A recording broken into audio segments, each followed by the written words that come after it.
Watch as I squat, then I rotate.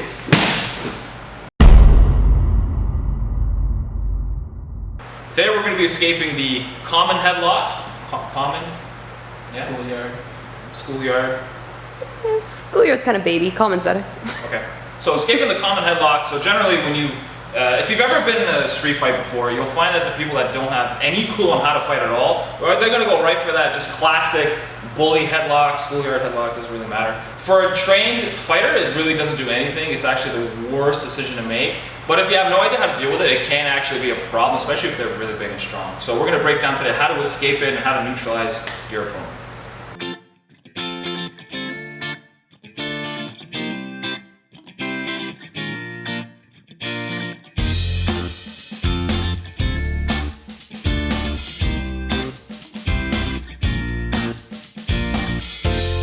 Okay, so let's get right into it. So he's going to start off just going for a big swing. He's going to lock my head in place. Now, the dangerous thing about this is that he has a lot of potential for punches that if I just look forward at him, I'm going to eat. So anytime you're in this position, at least tuck your chin. So if he hits anything, hits the top of your head, which is really not that bad. We obviously don't want to just stand here forever, but instead of just slamming on your nose, tuck your chin, let him take the top of your head. Now, what's going to happen is, at some point, once he connects, I'm going to gain a grip, so I'm just going to lock my palms together around his, if you posture for a second, for now his belt line, right? So just his belt line, I want you guys to connect your hands.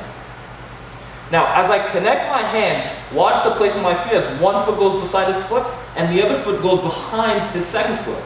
You can see that right there, so 1 and 2.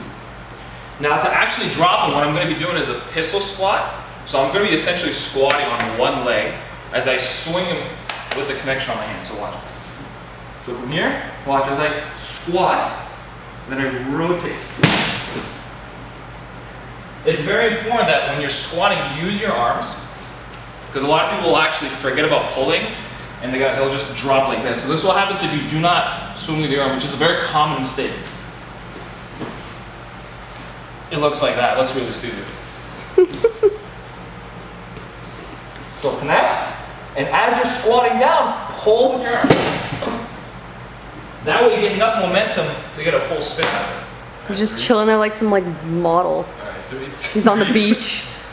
So we're going to start right from here after I've already taken the guy down. Now note that he's still going to hold on to that headlock. He's not just going to let go. If he lets go, it's going to make your life a lot easier. But generally, once he falls, he's still going to keep his hands locked together. So generally, once they do this, honestly their main goal is just to try to roll you. They don't know that's what their main goal is because they don't know what they're doing. But normally, that's what they're going to be trying for. So they're going to be over here, and he's just going to try to pull and pull and pull until he gets all the way over like that.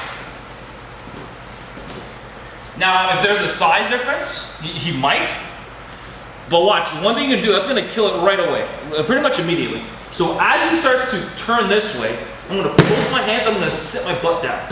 So if he tries to roll me now, my gravity is going way too far behind me for him to actually flip. Versus if I drive into him, then I'm going with him. You guys see that? Now if he's really, really big and strong, as he starts to turn me, instead of tucking my knees in, I can actually lay my legs flat. Now if he tries to flip me now, oh, there's no way. No way it's going to happen. So right after a few of those little turns he's going to try, he's going to gas out. Once he fatigues and you notice that everything's calm, holster hands, take my foot, slide all the way over, bring my heel to his hip bone as I sit my butt down again, because he might try for a second time.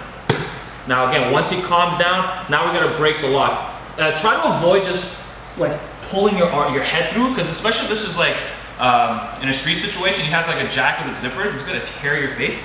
So we have to find a way to open up the lock without having to actually just try to pull our face out of it. So what we're going to do, if this was a striking scenario, all we're going to just start throwing strikes to the side of the head. Eventually he's going to weaken, he's going to have to see what his priorities are, and he's going to have to defend his head rather. So as I start smacking over here, he's going to start defending.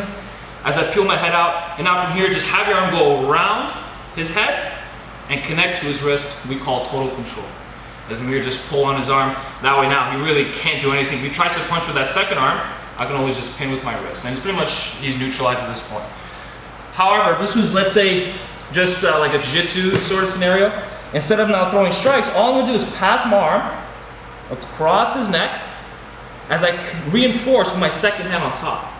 Now here's the key to this. I'm gonna have to chop diagonal into his neck as I drive forward. So it's gonna happen at once. So as I pull down this way, I'm gonna be driving into him. Now he's gonna let go just from the pain tolerance. It's a very uncomfortable feeling, and he's gonna have to just let go of it in order for that pain to alleviate. So again, right across his neck, grab on and reinforce it with my second hand. Now chop down constantly as I drive, look, driving into him. Once I peel over, I can pass his wrist to total control.